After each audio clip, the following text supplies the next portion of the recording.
Ms. Laurent, you used the hair pieces, which you purchased about 2 years before they were displaced.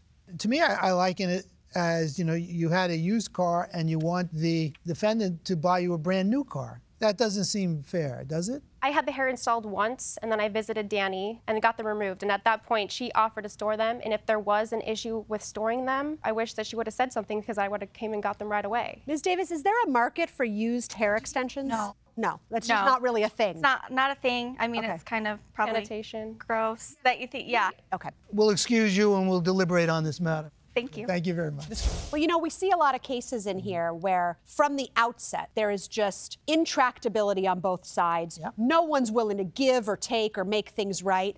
And you know, here I think the defendant went above and beyond what I would have expected her to need to do to try to make things right. Yeah. She was willing to give a credit in the full amount of the now 2-year-old hair extensions. And it was the plaintiff who came in and said, you know, I think I want more than what I just got. To me, the value of these hair extensions 2 years later, if not nothing, is close to nothing. And so what I would do is I think that the defendant is entitled to receive the preparation fees for the hair. Yeah. Because I think there is no doubt that the plaintiff was going to leave the hair with the defendant, that she was going to prepare it for the next appointment, and she in fact did do that. $50 for a 20 to 30-minute process seems pretty reasonable to me.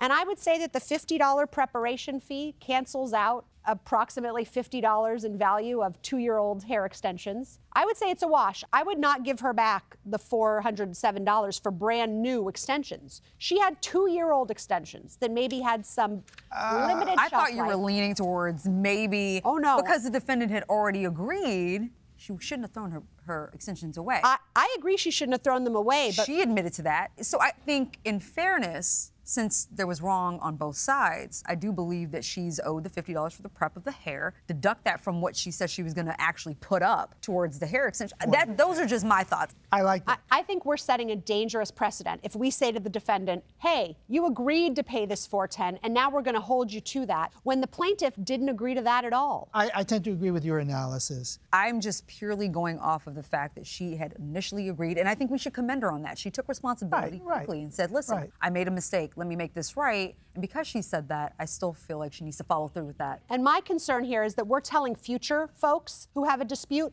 don't offer to resolve it, because if you end up coming to court, you're going to have to pay for your offer to resolve it. I think the defendant did the right thing. She said, I will offer to resolve it. That offer was rejected by the plaintiff. She said, I'm not satisfied with your offer. I want more. At that point, legally, the offer comes off the table. And to tell someone who tries their best to settle things, to negotiate a resolution, that we're going to hold her to her good faith offer, I think will discourage folks in the future from saying, you know what, I'm going to go a little bit above and beyond to try to make it right. I think you're right.